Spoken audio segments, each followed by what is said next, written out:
Welcome back, everyone. This is the Vintage Sewing Machine Garage. I am bringing to you another debut video. This is the Singer 15-30. This, of course, is one of the earlier Singer 15 class sewing machines.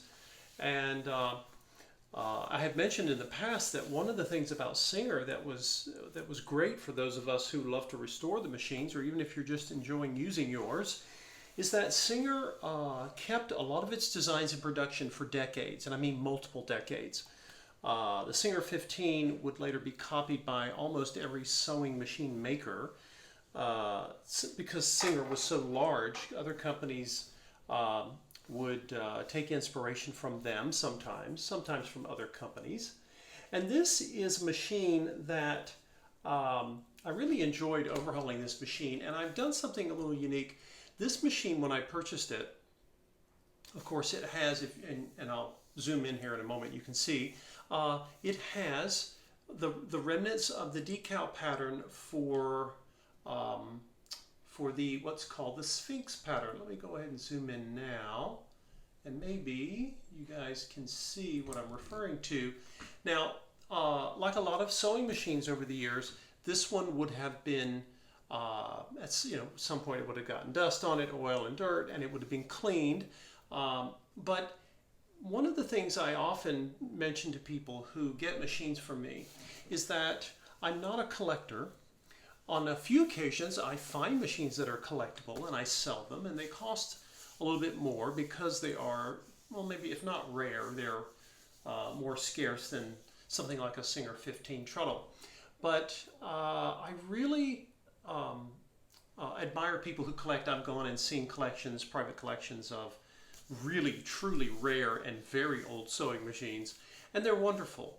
But my primary interest in doing this work is to get machines ready to work for people.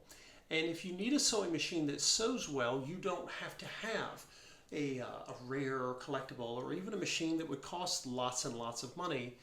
But what I do is I look for candidates, machines that I know were designed to sew really wonderful stitches, and the Singer 15 is one of them, one of many machine brands and models. But very often you guys will see me, I've done paint touch-ups, I've done sometimes some in-depth cleaning with hand cleaner. This machine I took and I cleaned it, but I decided to leave everything as I didn't sand the bed, and I don't normally sand and strip machines. I never have, actually, and I don't. But I preserved what was here. And for some people, getting a machine that is, aesthetically perfect is important to you, and I don't blame you. I've had some before, and they're very tempting to hold on to. They're almost museum-like in their level of mint condition. But one of the reasons I purposely wanted to show this machine, I adopted it, I bought it, someone had it. They didn't know what to do with it, so I got it from them. But I wanted to make a point here is that when you see a sewing machine that looks absolutely gorgeous aesthetically, and if it's vintage, it may have sat for a long time, just maybe it was kept free of dust. In other situations, you have machines like this one, which you can see where the decals have worn, and I try to imagine how many generations of human hands use this. It's a 1905 machine. It's 115 years old, and yet all it needed was an overhaul. Once I got it through its overhaul, it's ready to sew, and I'm going to demonstrate it for you in a moment. But I am sort of the Charlie Brown of the sewing overall restoration world. I like machines that I know I can bring back and have them make useful tools for people. And I like the patina. I like some of the wear. I don't, obviously I clean the machines. I get the dust off first, and then I go in and I rub them down and clean off some of the surface level soiling.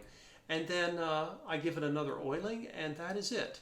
I make sure that when we're talking again about the paint and the aesthetics, it's cleaned, it's oiled, but I have no interest in stripping this. In fact, when I see the remains of these decals, I think, wow, it's part of the history of the machine. Not to romanticize, wear, but it's you know, I could have polished this brass logo, but I chose not to. I cleaned it, but I've left the patina and the tarnish. I just kind of like it. I think it speaks to me for some reason, and all of those people who have used it and cared for it, and now I have it and have someone interested in it right now. But it will find a new home. It will live again. She of course has a new treadle belt, and she is ready to go. Let's see. I am going to go ahead and set up for you guys. Now I have a size 16 needle. It's a universal needle. It's not a jeans needle. It's not a leather tip needle, but this machine accepts all of those. And I wanted to demonstrate for you guys, and I think I've done this in the past, the power of a treadle sewing machine. A lot of people think, oh gosh, it has no electric motor. This is gonna, you know, this machine's not gonna have power. Oh no, the first sewing machines didn't have electricity. If you consider how old the first sewing machines were, they were all manually operated. And once you get into machines such as this one, where you have, of course, the treadle wheel below, and I'm going to stop a minute and show you guys that. Some of you watching may, of course, know what a treadle machine is. Other people don't. You may have never seen one before. But the treadle mechanism is a giant pedal. You see me put my foot on it there. And the treadle is it's almost like a bicycle in a way. But this giant wheel down here is basically a big pulley, and you can see the treadle belt that wraps all the way around that giant pulley, and then it comes up. We'll bring you guys back up here to the hand wheel, and of course the hand wheel, which we always, you know, we call them hand wheels, but it's really a giant pulley. I mean, it's a big, heavy, thick pulley, not as big as the one below. The point about this is treadle machines were capable of sewing some really heavy stuff. And it might surprise you just how much piercing power you get in a treadle. Like I said, it's, you know, her belt's been adjusted, and there's nothing electrical to overhaul on this one.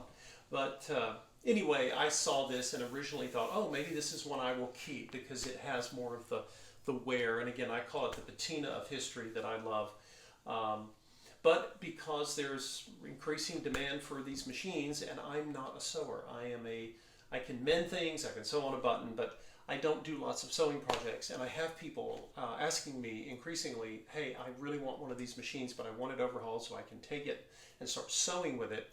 So anyway, I will go ahead and do some demonstrating for you guys.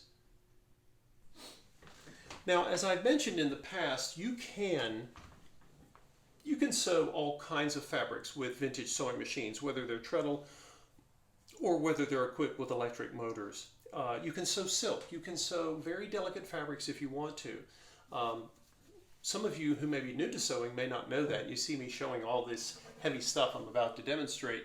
But I do this because one of the primary draws that people have to vintage machines, and there are many reasons why people want them, but one of the reasons is that most modern machines cannot sew heavy fabric, and you can really damage them because they're made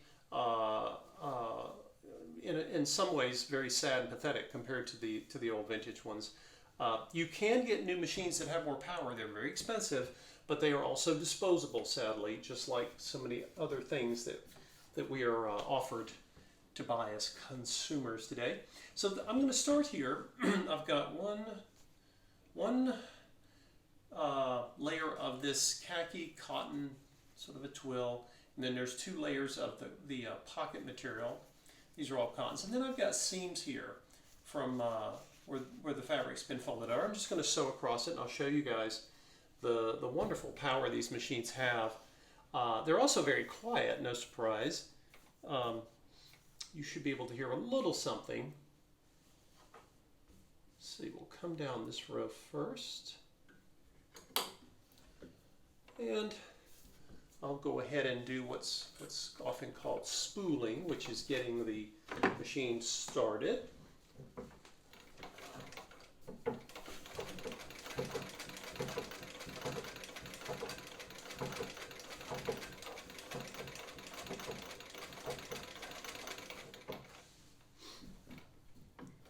Then I'm going to come over, if I get my thread tails cleaned up here and get them out of the way, I'm going to come over and then I'll do a row of stitches on that section there that is very very dense with all those layers.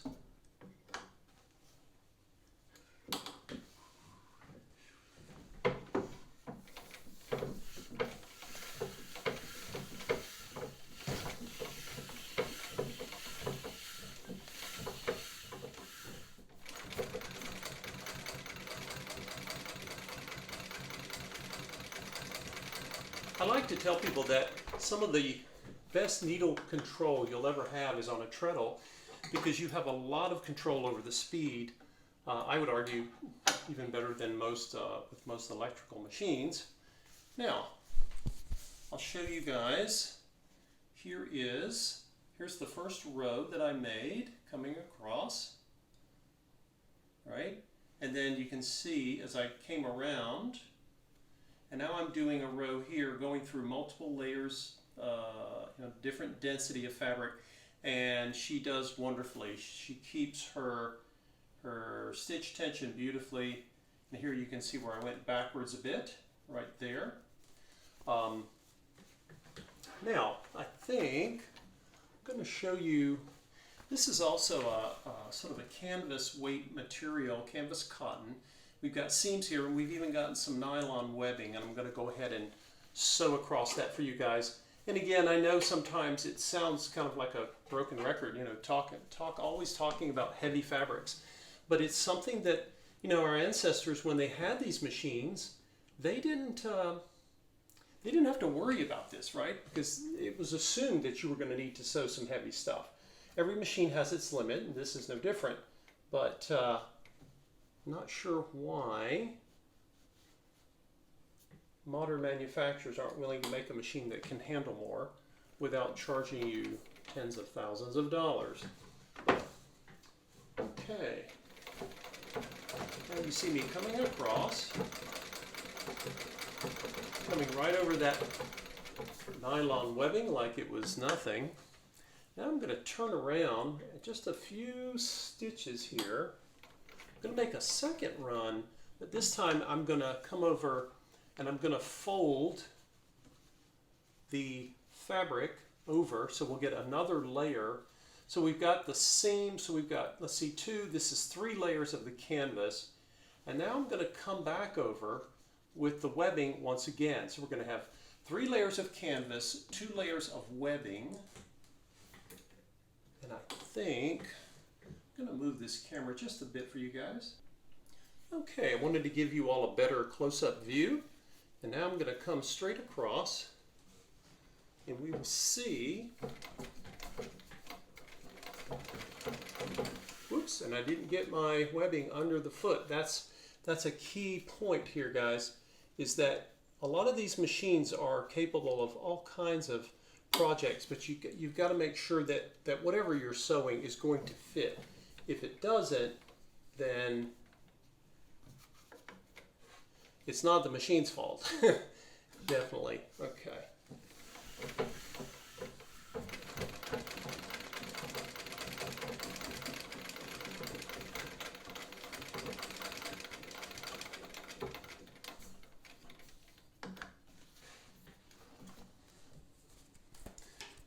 Every machine has its own special sound that it makes.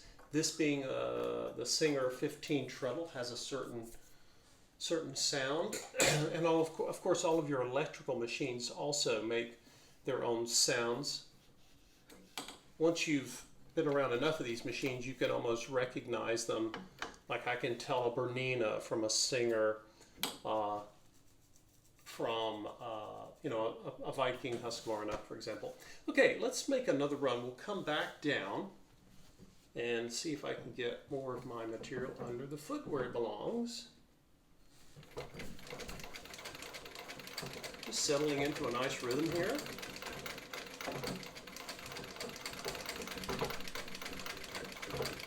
Now you can see where I got my got my webbing in here. Now let's take. Now I'm going to show you again adding more layers. You can see where I've got a thread tail hanging there. Okay, So we've got the first row I made, and in spite of the fact that I caught the material under the foot, again, that is my error, not the machine's. And then I'll turn it this way and you'll see we've now got basically 2 layers of webbing, 3 layers of canvas, and the machine is not, it's not skipping a stitch. The stitches are balanced. Again, just the power of a treadle machine is quite remarkable. So I find that people who really like to sew either more slowly or with a lot of piercing power, but some people feel they have more control with a treadle. But anyway, just thought I would show this to you all. And again, this is the Singer 15-30, one of the earlier of the Singer Class 15 models. And its tension dials are right over here. And it's just incredible that after 115 years, I invested the time to overhaul it, got it cleaned out, got it relubricated and adjusted, and she's ready to work again. It's just phenomenal. I appreciate all of you watching. If any of you have a Singer 15 treadle machine, let me know what you think. Let me know if you think it is as tough as its reputation suggests. The 15 was called the farmer's machine, and it was supposed to be able to sew just about anything if you could get it under the foot and feed it with the feed dogs. Anyway, if you have any questions or comments, leave them below, and we will see you in the next video.